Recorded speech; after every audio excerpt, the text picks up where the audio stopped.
Thomas Edward Lawrence, C.B., D.S.O., the 16th of August 1888, the 19th of May 1935, known professionally as T.E. Lawrence, was a British Army officer renowned especially for his liaison role during the Sinai and Palestine Campaign and the Arab Revolt against Ottoman Turkish rule of 1916–18. The breadth and variety of his activities and associations, and his ability to describe them vividly in writing, earned him international fame as Lawrence of Arabia, a title which was used for the 1962 film based on his World War I activities. Lawrence was born illegitimate in Tramadoc, Wales, in August 1888 to Sir Thomas Chapman and Sarah Junner, a governess who was herself illegitimate. Chapman had left his wife and first family in Ireland to live with Sarah Junner, and they called themselves Mr. and Mrs. Lawrence. In the summer of 1896 the Lawrences moved to Oxford, where in 1907–10 young Lawrence studied history at Jesus College, graduating with first-class honours. He became a practicing archaeologist in the Middle East, working at various excavations with David George Hogarth and Leonard Woolley. In 1908 he joined the Oxford University Officer Training Corps, undergoing a 2-year training course. In January 1914, before the outbreak of World War I, Lawrence was co-opted by the British Army to undertake a military survey of the Negev Desert while doing archaeological research. Lawrence's public image resulted in part from the sensationalized reportage of the revolt by an American journalist, Lowell Thomas, as well as from Lawrence's autobiographical account, 7 Pillars of Wisdom, 1922. In 1935, he was fatally injured in a motorbike crash in Dorset. Lawrence was born on the 16th of August 1888 in Tramadoc, Caernarfonshire, now Gwynedd, Wales, in a house named Gorfwisfer, now known as Snowdon Lodge. His Anglo-Irish father, Thomas Robert Ty Chapman, who in 1914 inherited the title of Westmeath in Ireland as 7th Baronet, had left his wife Edith for his daughter's governess Sarah Junner. Junner's mother, Elizabeth Junner, have named as Sarah's father a John Junner, shipwright journeyman, though she had been living as an unmarried servant in the household of a John Lawrence, ship's carpenter, just 4 months earlier. Thomas Chapman and Sarah Junner did not marry, but were known as Mr. and Mrs. Lawrence. They had 5 sons, of whom Thomas Edward was the second eldest. From Wales the family moved to Kirkcudbright in Dumfries and Galloway, then Dinard in Brittany, then to Jersey. In 1894–96 the family lived at Langley Lodge, now demolished, set in private woods between the eastern borders of the New Forest and Southampton Water in Hampshire. Mr. Lawrence sailed and took the boys to watch yacht racing in the Solent off Leap Beach. By the time they left, the 8-year-old Ned, as Lawrence became known, had developed a taste for the countryside and outdoor activities. In the summer of 1896 the Lawrences moved to 2 Polstead Road in Oxford, where, until 1921, they lived under the names of Mr. and Mrs. Lawrence. Lawrence attended the City of Oxford High School for Boys, where one of the 4 houses was later named Lawrence in his honour. The school closed in 1966. As a schoolboy, one of his favorite pastimes was to cycle to country churches and make brass rubbings. Lawrence and one of his brothers became commissioned officers in the Church Lads Brigade at St Aldate's Church. Lawrence claimed that in about 1905, he ran away from home and served for a few weeks as a boy soldier with the Royal Garrison Artillery at St Mawes Castle in Cornwall, from which he was bought out. No evidence of this can be found in army records. Middle East archaeology. At the age of 15 Lawrence and his schoolfriend Cyril Beeson bicycled around Berkshire,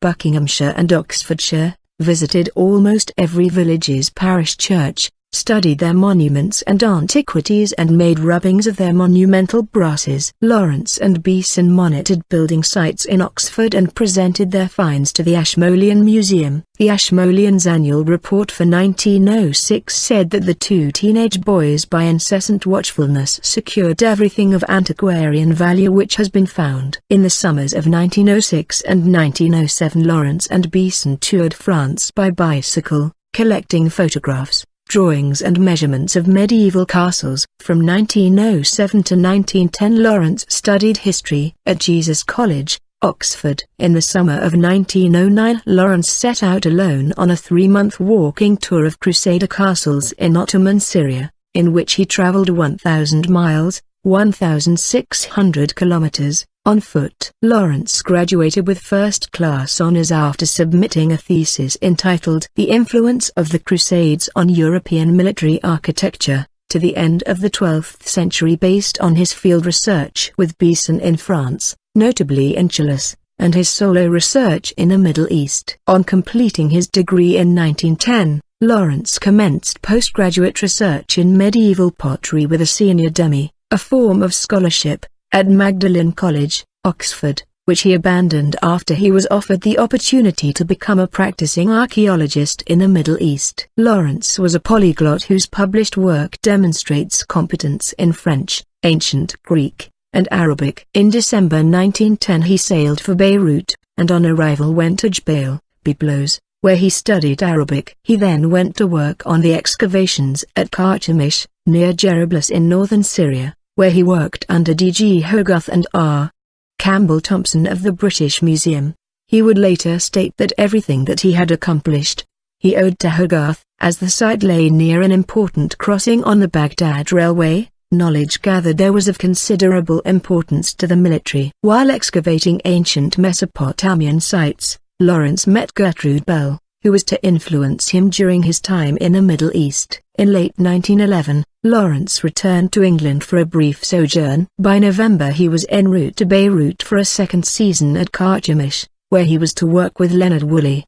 Before resuming work there, however, he briefly worked with Flinders Petrie at Kaframa in Egypt. Lawrence continued making trips to the Middle East as a field archaeologist until the outbreak of the First World War. In January 1914, Woolley and Lawrence were co-opted by the British military as an archaeological smokescreen for a British military survey of the Negev Desert. They were funded by the Palestine Exploration Fund to search for an area referred to in the Bible as the Wilderness of Zin. Along the way, they undertook an archaeological survey of the Negev Desert. The Negev was of strategic importance, as it would have to be crossed by any Ottoman army attacking Egypt in the event of war. Woolley and Lawrence subsequently published a report of the expedition's archaeological findings, but a more important result was an updated mapping of the area, with special attention to features of military relevance such as water sources. Lawrence also visited Aqaba and Petra. From March to May 1914, Lawrence worked again at Karchemish. Following the outbreak of hostilities in August 1914, Lawrence did not immediately enlist in the British Army. On the advice of S.F. Newcomb he held back until October, when he was commissioned on the general list, and immediately posted to the intelligence staff in Cairo. At the outbreak of the First World War, Lawrence was a university postgraduate researcher who had for years traveled extensively within the Ottoman Empire provinces of the Levant, Transjordan and Palestine, and Mesopotamia, Syria and Iraq, under his own name. As such he had become known to the Ottoman Interior Ministry authorities and their German technical advisors, traveling on the German-designed, built, and financed railways during the course of his research. The Arab Bureau of Britain's Foreign Office conceived a campaign of internal insurgency against the Ottoman Empire in the Middle East. The Arab Bureau had long felt it likely that a campaign instigated and financed by outside powers, supporting the breakaway-minded tribes and regional challengers to the Turkish government's centralized rule of their empire, would pay great dividends in the diversion of effort that would be needed to meet such a challenge. The Arab Bureau had recognized the strategic value of what is today called the asymmetry of such conflict. The Ottoman authorities would have to devote from 100 to 1,000 times the resources to contain the threat of such an internal rebellion compared to the Allies' cost of sponsoring it. With his first-hand knowledge of Syria, the Levant, and Mesopotamia, not to mention having already worked as a part-time civilian army intelligence officer, on his formal enlistment in 1914 Lawrence was posted to Cairo on the intelligence staff of the GEC Middle East. The British government in Egypt sent Lawrence to work with the Hashemite forces in the Arabian Hejaz in October 1916. During the war, Lawrence fought alongside Arab regular troops under the command of Emir Faisal, a son of Sheriff Hussein of Mecca. in extended guerrilla operations against the armed forces of the Ottoman Empire. Lawrence obtained assistance from the Royal Navy to turn back an Ottoman attack on Yanbu in December 1916. Lawrence's major contribution to the revolt was convincing the Arab leaders, Faisal and Abdullah, to coordinate their actions in support of British strategy. He persuaded the Arabs not to make a frontal assault on the Ottoman stronghold in Medina but allow the Turkish army to tie up troops in the city garrison. The Arabs were then free to direct most of their attention to the Turks' weak point, the Hejaz railway that supplied the garrison. This vastly expanded the battlefield and tied up even more Ottoman troops, who were then forced to protect the railway and repair the constant damage. Lawrence developed a close relationship with Faisal, whose Arab Northern Army was to become the main beneficiary of British aid. In 1917, Lawrence arranged a joint action with the Arab regulars and forces including Ordu Abu Tayi, until then in the employ of the Ottomans, against the strategically located but lightly defended town of Aqaba. On 6 July, after a surprise overland attack, Aqaba fell to Lawrence and the Arab forces. After Aqaba, Lawrence was promoted to major, and the new commander-in-chief of the Egyptian Expeditionary Force, General Sir Edmund Allenby, agreed to his strategy for the revolt, stating after the war, "I gave him a free hand." His cooperation was marked by the utmost loyalty, and I never had anything but praise for his work, which, indeed, was invaluable throughout the campaign. He was the mainspring of the Arab movement and knew their language, their manners and their mentality. Lawrence now held a powerful position, as an advisor to Faisal and a person who had Allenby's confidence. Battle of Tafili. In January 1918, the Battle of Tafili, an important region southeast of the Dead Sea, was fought using Arab regulars under the command of Jafar Pasha al-Askari. The battle was a defensive engagement that turned into an offensive rout, and was described in the official history of the war as a brilliant feat of arms. Lawrence was awarded the Distinguished Service Order for his leadership at Tafili, and was also promoted to lieutenant colonel. By the summer of 1918, the Turks were offering a substantial reward for Lawrence's capture, with one officer writing in his notes, "Though a price of £15,000 has been put on his head by the Turks, no Arab has, as yet,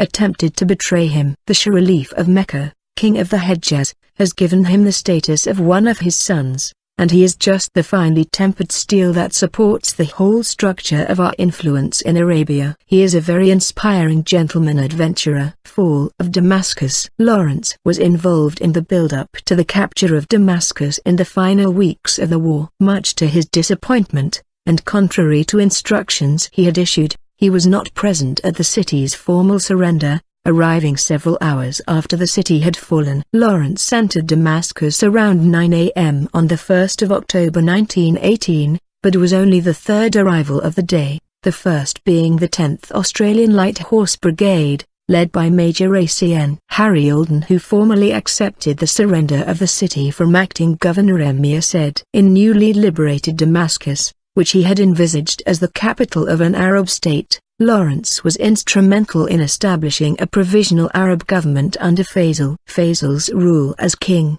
however, came to an abrupt end in 1920, after the Battle of Maysalon, when the French forces of General Gouraud, under the command of General Mariano Goibet, entered Damascus, destroying Lawrence's dream of an independent Arabia. During the closing years of the war he sought, with mixed success, to convince his superiors in the British government that Arab independence was in their interests. The secret Sykes-Picot Agreement between France and Britain contradicted the promises of independence he had made to the Arabs and frustrated his work. In 1918 he cooperated with war correspondent Lowell Thomas for a short period. During this time Thomas and his cameraman Harry Chase shot a great deal of film and many photographs, which Thomas used in a highly lucrative film that toured the world after the war. Lowell Thomas went to Jerusalem where he met Lawrence, whose enigmatic figure in Arab uniform fired his imagination. With Allenby's permission he linked up with Lawrence for a brief couple of weeks. Returning to America,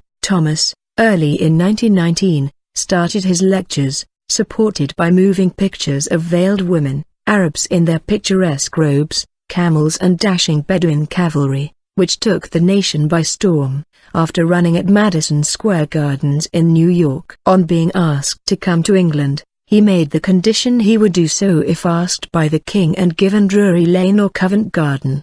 He opened at Covent Garden on the 14th of August 1919, and so followed a series of some hundreds of lecture film shows, attended by the highest in the land. Lawrence returned to the United Kingdom a full colonel. Immediately after the war, Lawrence worked for the Foreign Office, attending the Paris Peace Conference between January and May as a member of Faisal's delegation. He served for much of 1921 as an advisor to Winston Churchill at the Colonial Office. On the 17th of May 1919, the Handley Page typo carrying Lawrence on a flight to Egypt crashed at the airport of Roma Sentosa. The pilot and co-pilot were killed. Lawrence survived with a broken shoulder blade and 2 broken ribs. During his brief hospitalization, he was visited by King Victor Emmanuel III. In August 1919, Lowell Thomas launched a colorful photo show in London entitled With Allenby in Palestine, which included a lecture, dancing, and music. Initially, Lawrence played only a supporting role in the show, but when Thomas realized that it was the photos of Lawrence dressed as a Bedouin that had captured the public's imagination, he photographed him again, in London, in Arab dress. With the new photos, Thomas relaunched his show as With Allenby in Palestine and Lawrence in Arabia in early 1920. It was extremely popular. Thomas' shows made the previously obscure Lawrence into a household name. In August 1922, Lawrence enlisted in the Royal Air Force as an aircraftman under the name John Hume Ross. At the RAF Recruiting Centre in Covent Garden,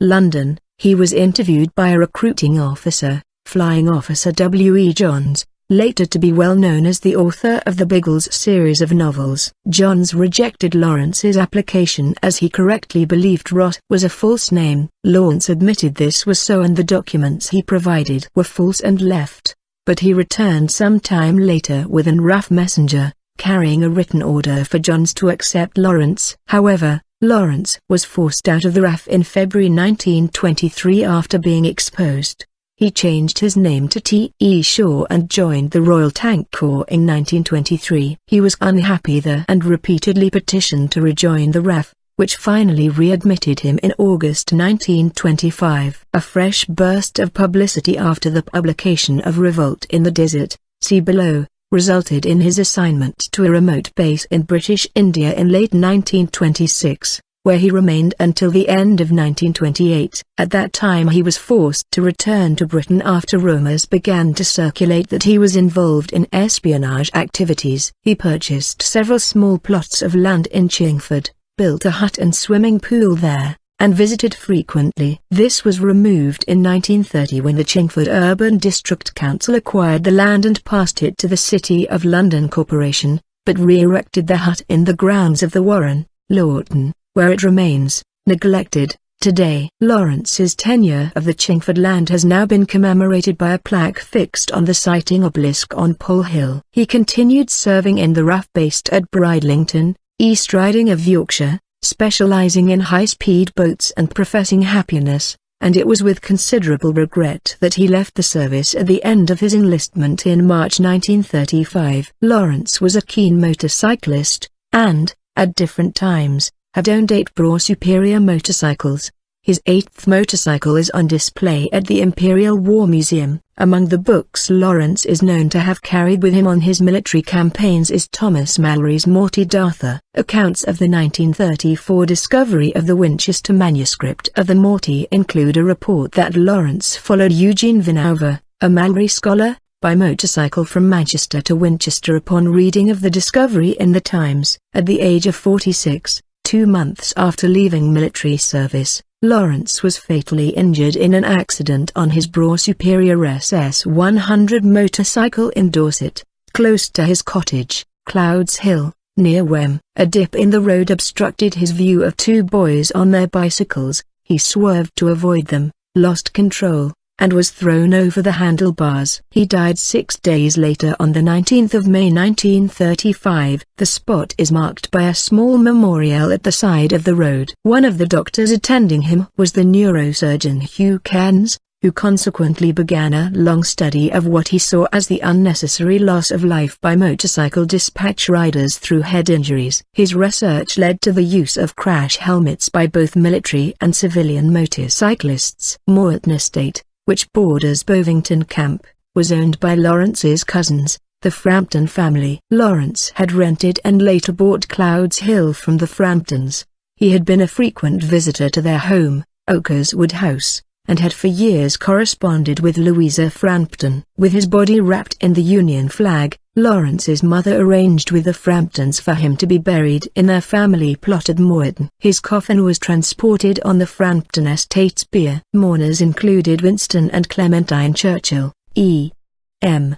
Forster and Lawrence's youngest brother, Arnold. A bust of Lawrence was placed in the crypt at St. Paul's Cathedral, London, and a stone effigy by Eric Kennington remains in the Anglo-Saxon Church of St. Martin, Wem in Dorset. Writings. Throughout his life, Lawrence was a prolific writer. A large portion of his output was epistolary. He often sent several letters a day. Several collections of his letters have been published. He corresponded with many notable figures, including George Bernard Shaw, Edward Elgar, Winston Churchill, Robert Graves, Noel Coward, E.M. Forster, Siegfried Sassoon, John Buchan, Augustus John and Henry Williamson. He met Joseph Conrad and commented perceptively on his works. The many letters that he sent to Shaw's wife, Charlotte, are revealing as to his character. In his lifetime, Lawrence published 3 major texts. The most significant was his account of the Arab Revolt, 7 Pillars of Wisdom. 2 were translations, Homer's Odyssey, and The Forest Giant, the latter an otherwise forgotten work of French fiction. He received a flat fee for the second translation, and negotiated a generous fee plus royalties for the first. Lawrence's major work is 7 Pillars of Wisdom, an account of his war experiences. In 1919 he had been elected to a 7-year research fellowship at All Souls College, Oxford, providing him with support while he worked on the book. In addition to being a memoir of his experiences during the war, certain parts also serve as essays on military strategy, Arabian culture and geography, and other topics. Lawrence rewrote 7 Pillars of Wisdom 3 times, once blind after he lost the manuscript while changing trains at Reading railway station. The list of his alleged embellishments in 7 Pillars is long, though many such allegations have been disproved with time,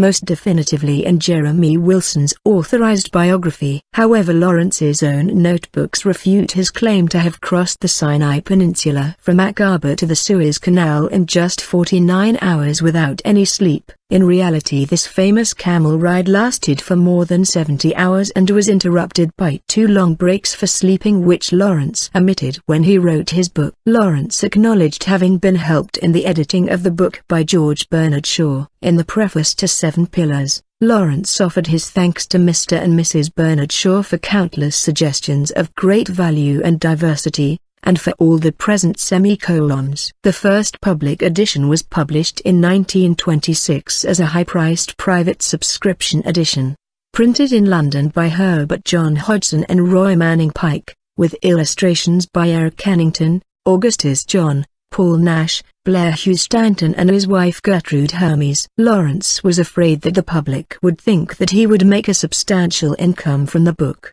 and he stated that it was written as a result of his war service. He vowed not to take any money from it, and indeed he did not, as the sale price was 1/3 of the production costs. This, along with his saint-like generosity, left Lawrence in substantial debt. Revolt in the Desert was an abridged version of 7 Pillars, which he began in 1926 and was published in March 1927 in both limited and trade editions. He undertook a needed but reluctant publicity exercise, which resulted in a bestseller. Again he vowed not to take any fees from the publication, partly to appease the subscribers to 7 Pillars who had paid dearly for their editions. By the 4th reprint in 1927, the debt from 7 Pillars was paid off. As Lawrence left for military service in India at the end of 1926, he set up the 7 Pillars Trust with his friend D.G. Hogarth as a trustee, in which he made over the copyright and any surplus income of Revolt in the Desert. He later told Hogarth that he had made the trust final,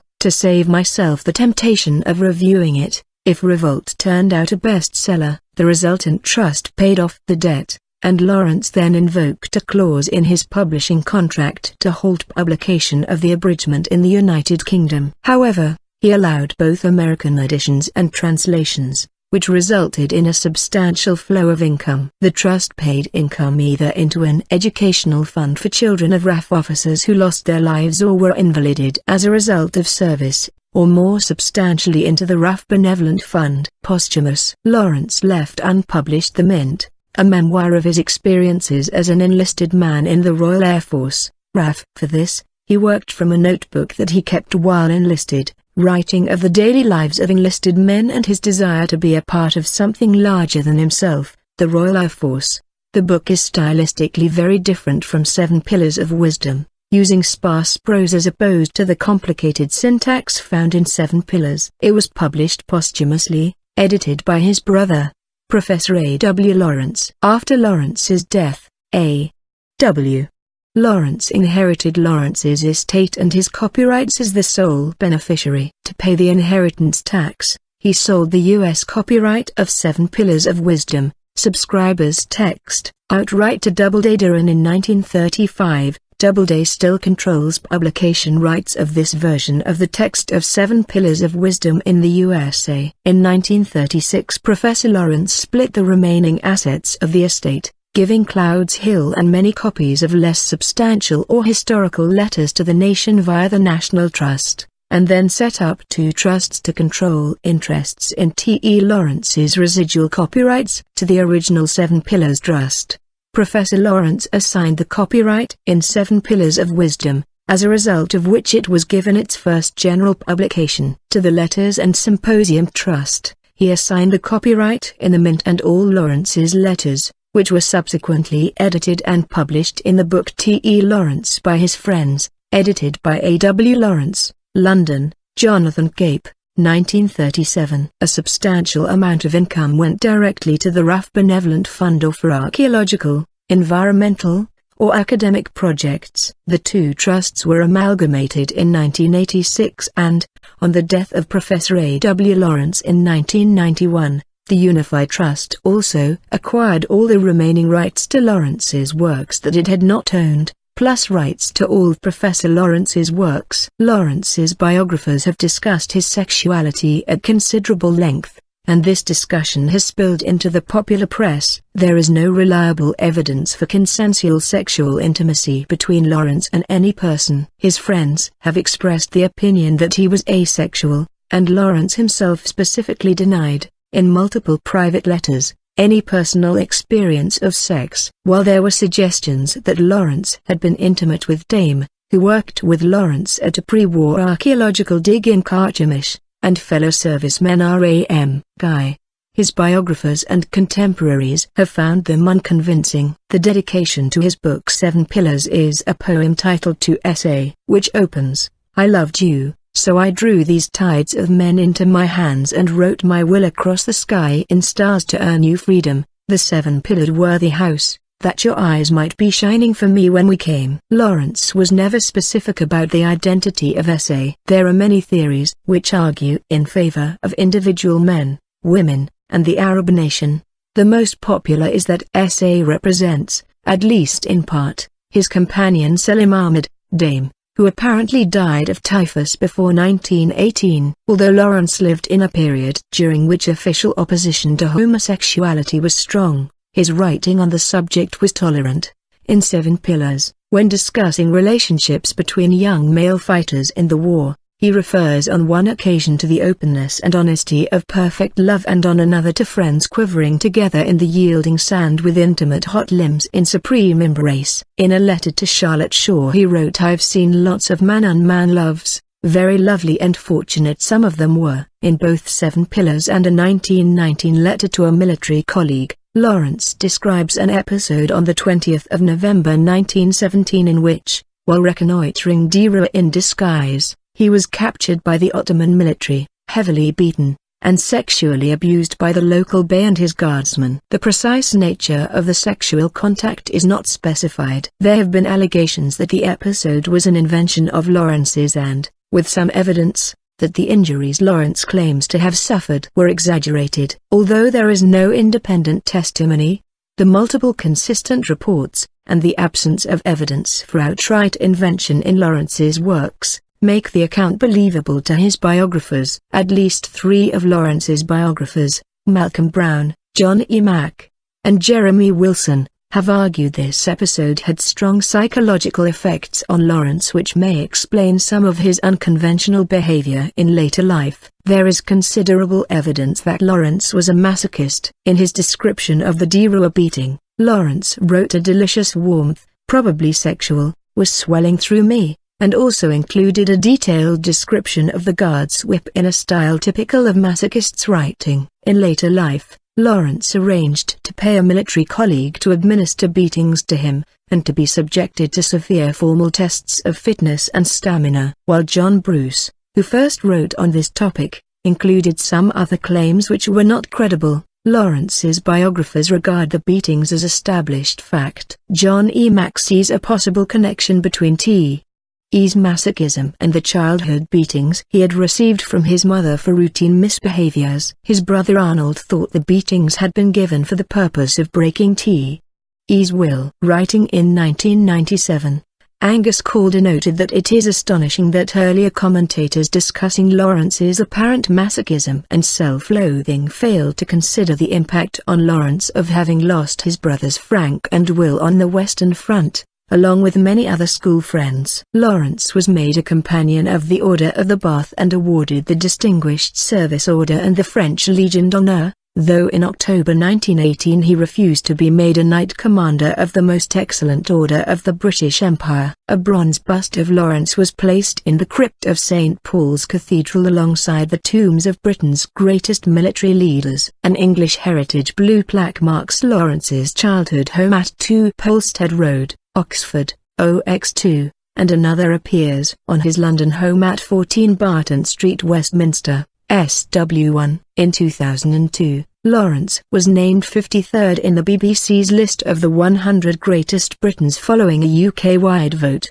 At the age of 15, Lawrence and his schoolfriend Cyril Beeson bicycled around Berkshire, Buckinghamshire and Oxfordshire, visited almost every village's parish church, studied their monuments and antiquities and made rubbings of their monumental brasses. Lawrence and Beeson monitored building sites in Oxford and presented their finds to the Ashmolean Museum. The Ashmoleans' annual report for 1906 said that the 2 teenage boys by incessant watchfulness secured everything of antiquarian value which has been found. In the summers of 1906 and 1907, Lawrence and Beeson toured France by bicycle, collecting photographs, drawings and measurements of medieval castles. From 1907 to 1910, Lawrence studied history at Jesus College, Oxford. In the summer of 1909, Lawrence set out alone on a 3-month walking tour of Crusader castles in Ottoman Syria, in which he traveled 1,000 miles,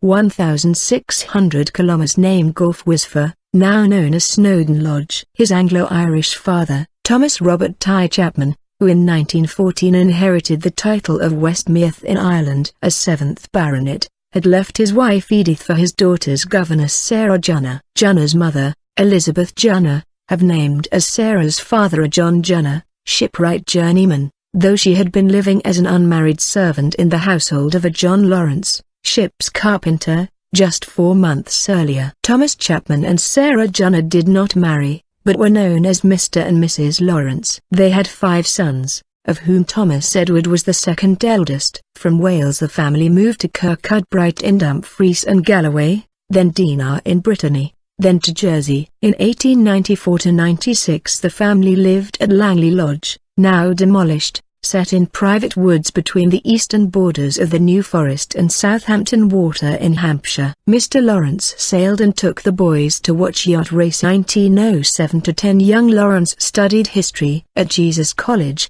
graduating with first-class honors. He became a practicing archaeologist in the Middle East, working at various excavations with David George Hogarth and Leonard Woolley. In 1908 he joined the Oxford University Officer Training Corps, undergoing a 2-year training course. In January 1914, before the outbreak of World War I, Lawrence was co-opted by the British Army to undertake a military survey of the Negev desert while doing archaeological research. Lawrence's public image resulted in part from the sensationalized reportage of the revolt by an American journalist, Lowell Thomas, as well as from Lawrence's autobiographical account, Seven Pillars of Wisdom, 1922. In 1935, he was fatally injured in a motorbike crash in Dorset. Lawrence was born on the 16th of August 1888 in Dromedog, Caernarfonshire, now Gwynedd, Wales, in a housing in the Solent off Leap Beach. By the time they left, the 8-year-old Ned, as Lawrence became known, had developed a taste for the countryside and outdoor activities. In the summer of 1896 the Lawrences moved to 2 Polstead Road in Oxford, where, until 1921, they lived under the names of Mr. and Mrs. Lawrence. Lawrence attended the City of Oxford High School for Boys, where one of the 4 houses was later named Lawrence in his honor. The school closed in 1966. As a schoolboy, one of his favorite pastimes was to cycle to country churches and make brass rubbings. Lawrence and one of his brothers became commissioned officers in the Church Lads Brigade at St Aldate's Church. Lawrence claimed that in about 1905, he ran away from home and served for a few weeks as a boy soldier with the Royal Garrison Artillery at St Mawes Castle in Cornwall, from which he was bought out. No evidence of this can be found in army records. Middle East archaeology. Thomas Edward Lawrence, C.B., D.S.O., the 16th of August 1888, the 19th of May 1935, known professionally as T.E. Lawrence, was a British Army officer renowned especially for his liaison role during the Sinai and Palestine campaign and the Arab revolt against Ottoman Turkish rule of 1916–18. The breadth and variety of his activities and associations, and his ability to describe them vividly in writing, earned him international fame as Lawrence of Arabia, a title which was used for the 1962 film based on his World War I activities. Lawrence was born illegitimate in Dromedog, Wales, in August 1888 to Sir Thomas Chapman and Sarah Junner, a governess who was herself illegitimate. Chapman had left his wife and first family in Ireland to live with Sarah Junner, and they called themselves Mr. and Mrs. Lawrence. In the summer of 1896 the Lawrences moved to Oxford, where in